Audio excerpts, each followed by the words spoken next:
Hey guys, I'm back with another video. Here ain't no regular video. We are reacting to MrBallen once again. And yeah, before we get started, make sure you like, subscribe, and stay tuned because I post new bangers all the time. What are you waiting? Subscribe. Today's title is Dead Girl Comes Back to Life. When I heard that title, I was like, comes back to life? What caused her death in the first place? This is very interesting for me. So yeah, we're gonna react to that.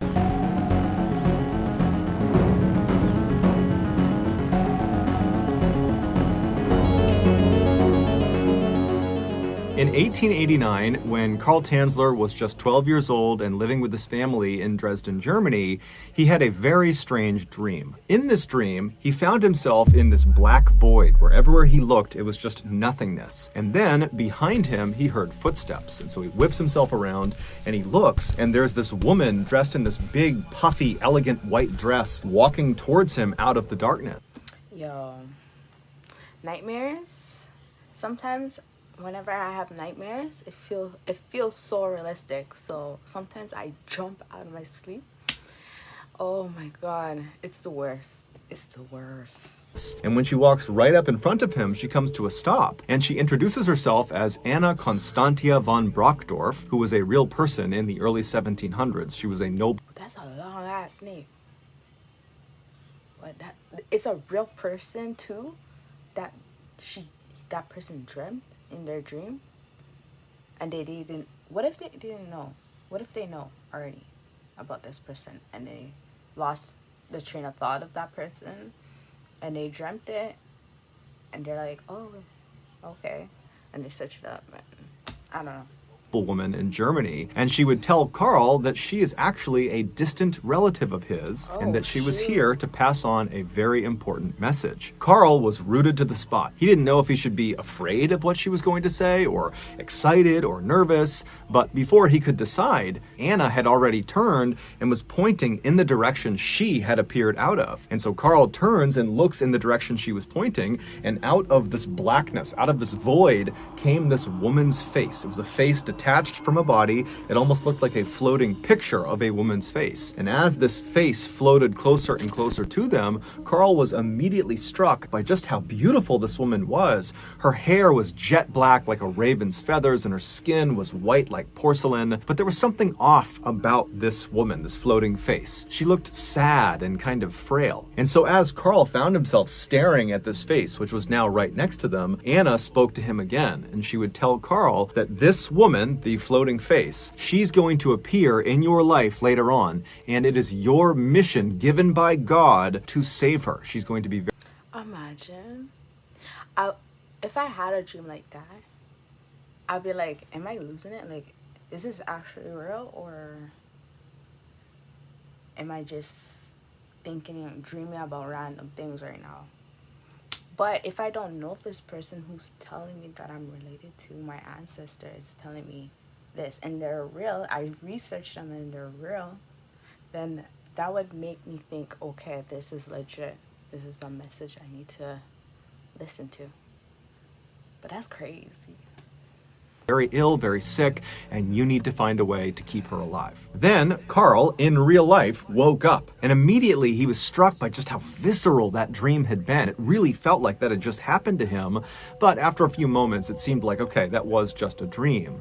But unlike other visceral dreams he had had in the past, this one did not gradually fade from his memory. Instead, over the course of that day, the memory specifically of the raven-haired woman's face really seemed to become more clear and more concrete in his mind, to the point where at the end of that day, he could easily remember exactly what she looked like. Over the following days and months and years, Karl periodically would have this same dream, this same vision of his distant distant relative Anna who would come out of the void, and she would remind him to be on the lookout for this raven-haired woman when God sent her to him. But despite these constant reminders in his dreams, and Carl being ever vigilant to look for this raven-haired woman in real life, he never actually found her. He never met this woman he was supposed to save. Fast forward to 1926. Carl was 39 years old. By this point, he had gotten married, not to the raven-haired woman, but instead to a local woman in Dresden. And the pair had had 2 daughters together, and they lived a simple life. And, by and large, Carl seemed rather content and happy with his life. However, secretly, he was a little disappointed that these dreams, these visions that he was having of Anna and the raven-haired woman, that they had not come true, that it really had just been a dream. That year, due to an economic downturn in Germany, Carl and his family left Germany and emigrated to the United States, where they believed there would be That's where he's gonna find that girl, I believe. Better opportunities for them. And when they arrived in the United States, they settled in Central Florida. But within a year, Carl and his wife had a severe falling out and they split up. And so Carl would leave the family home in Central Florida and he would resettle several hundred miles south in Southern Florida in a town called Key West. And it would be in Key West that Carl would get a job as an X-ray technician at a local hospital. And it would also... She's gonna come in that hospital. If he's working in the medical field, she's probably gonna get ill or something, go for a checkup and get examined, and that's where they're gonna meet. I believe so. Also be in Key West that Carl's life would change forever. Less than a year after settling in Key West, Carl was at the hospital going about his day when an older woman walked into the office and she said to Carl that she was there to get her daughter, her 21-year-old daughter, an x-ray of her chest because her daughter apparently couldn't stop coughing and they were concerned about it. And so Carl began doing the paperwork with the mother when suddenly the daughter came into the office. And as soon as Carl saw... That's crazy. Oh my God. Well, my prediction was somewhat right, but that's crazy. Saw her, he knew immediately that she was the raven-haired woman from his dreams. She walked in and she sat down in a chair and... Yo, these beats, these sound effects, why? If I was watching this in the middle of the night, game over. Carl just stopped what he was doing and stared at the daughter.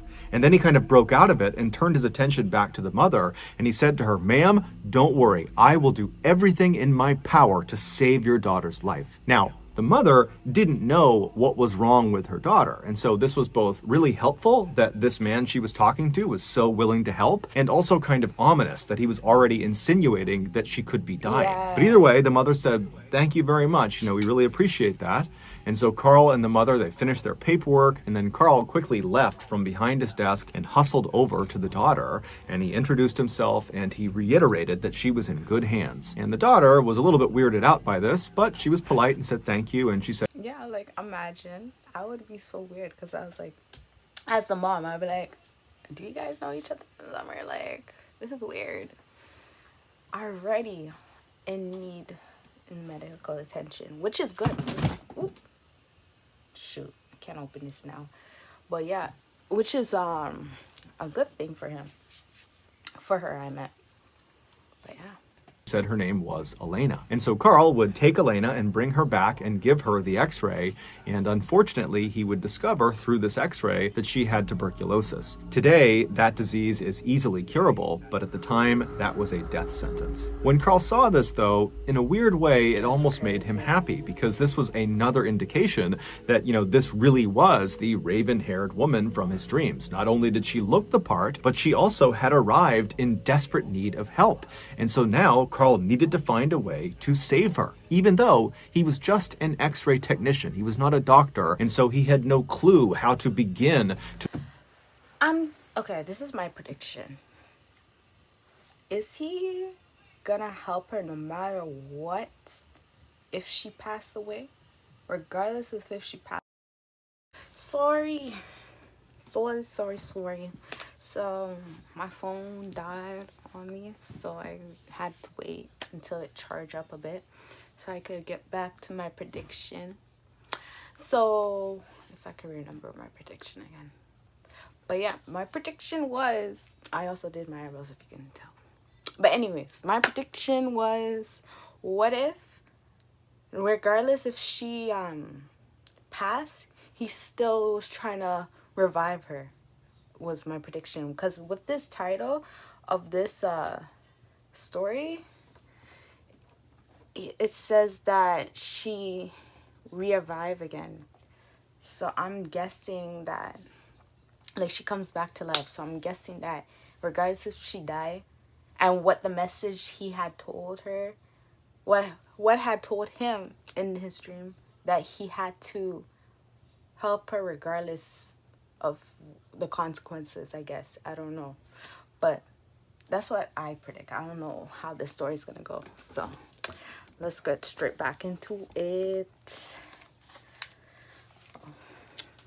Let's get straight back into it.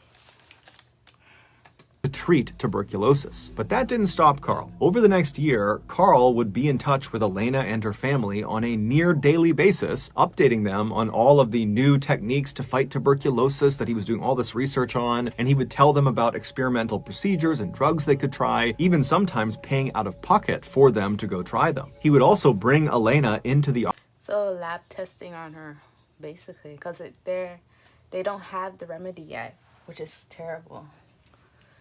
Ay, ay, ay.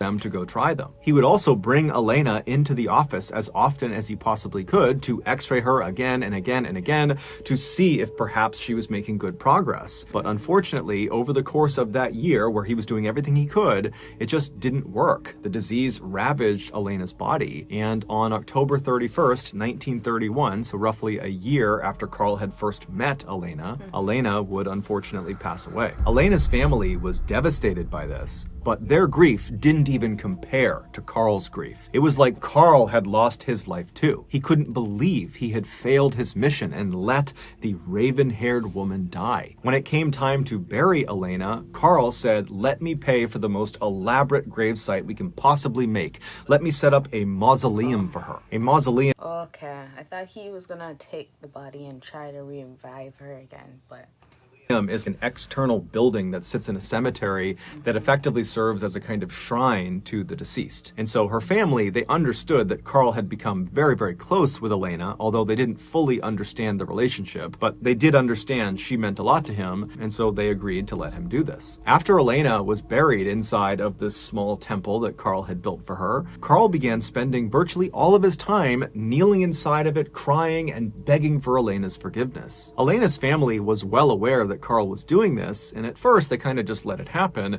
but after several months they began to tell Carl, you really need to let her go. You need to begin to move on. But Carl refused. In fact, over time, he only became more and more obsessed with Elena. Finally, after 7 years of Carl doing this, Elena 7 years?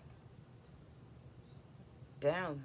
his family decided, enough is enough. He really needs to stop making her loss all about him. It's not his loss, it's our loss. We're her family. And so the family decided the only way to kind of get Carl to stop doing what he was doing is to demand he give the key back that gave him access into the small area inside of the mausoleum. So one night, Elena's sister, whose name was Florinda, decided to go over to Carl's house unannounced and confront him and get the key back from him. And so she hopped in her car and she drove over to his property. His house was kind of... What if she drove there and she went in his house not knowing the body's in his house and he's doing procedures? I'm just guessing. I don't know.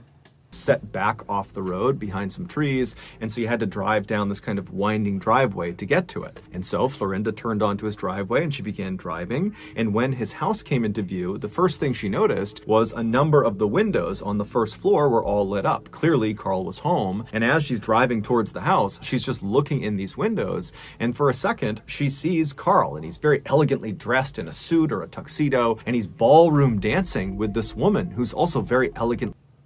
Don't tell me. Oh my God. Do not tell me. Ooh. Don't tell me that's the body. He's dancing with the body. I hope that's not true. Oh my God, my eyes are watering. Oh my God. Oh my God, no. dressed as well. And for a second, Florinda considered turning around and not disturbing him, but then she thought, you know what, this has been going on for so long, I just need to get this over with. And so she drove her car and stopped in front of Carl's house. She hopped out, she walked up onto his porch, and she knocked on his front door. Inside, she could hear music was clearly playing, but just a few seconds after she had knocked, the music was cut off, and then no one came to the door. And so Florinda knows there's people inside this house, and so it's definitely the body. It's definitely, that would be so sus. Cause why the music cut? Yeah. Cause it's obvious you're there. Why would all of a sudden you just cut off the music? That makes you look sus. That is crazy.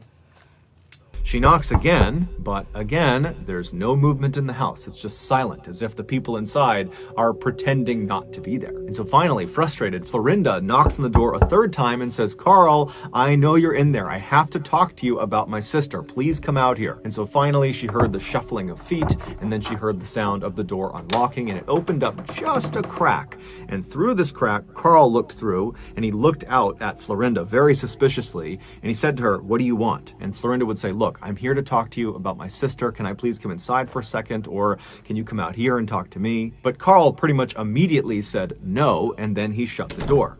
However, before he shut the door, Carl had very briefly stepped out of the way, allowing Florinda to see through that gap into the house. So before the door actually shut, she got to see who and what was inside that house. And what she saw was the woman Carl had been dancing with, and the woman was seated in a chair maybe halfway through the house, and she was facing the door. And Florinda knew immediately it was her sister.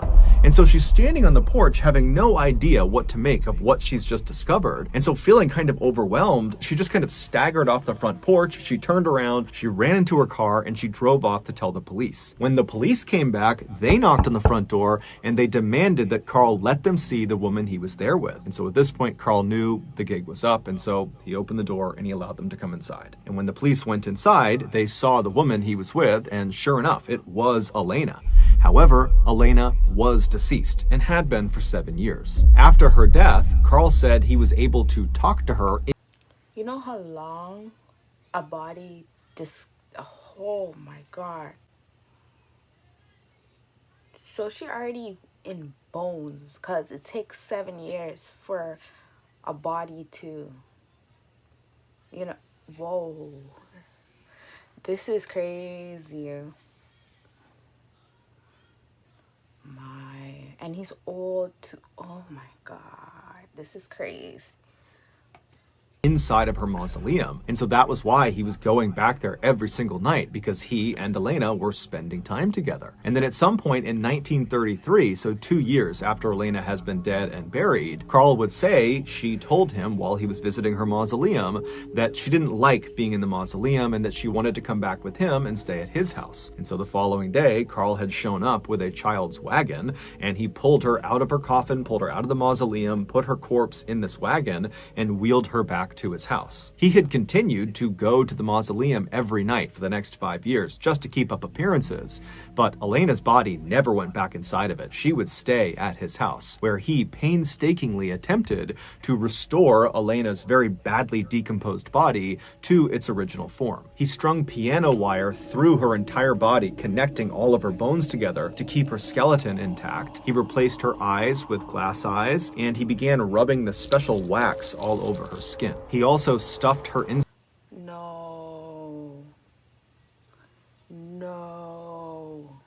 No, this man is sick. I would be traumatized as a sister. I would be so traumatized.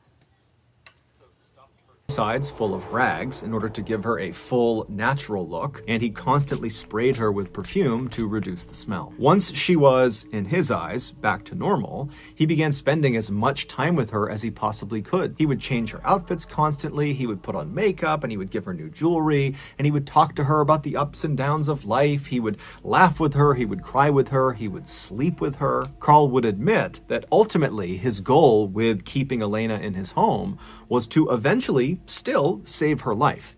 He believed if he could somehow get her body up into the stratosphere, that the radiation up there would bring her back to life. And if he could do that, he would be fulfilling his God-given mission to protect her. But Carl never got a chance to launch her into the stratosphere. Instead, he was charged with wantonly and maliciously destroying a grave and removing a body without authorization. However, these charges would be dropped and Carl would be set free. As for Elena, her body was returned to her family and they would bury her in Key West. So that's going to do it, guys. If you got something... I did got something for today. That man is crazy.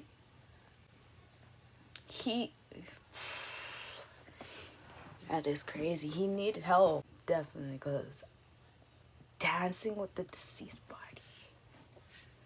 If I was the sister that saw that witnessed that, I'd be like, nah. She did the right thing, called the police, because God knows how long he would have kept doing this for. What if she didn't even knock on that door? Like, what would happen? Like, how long would this tragedy happen for? I literally thought the title would actually mean like somebody actually coming up to life, like someone dead and it actually come back to life. But I get it now. This title wall means something else. That is crazy. This story is mud. But yeah, if you guys like this video, give this video a thumbs up, subscribe, stay tuned because I post new bangers all the time.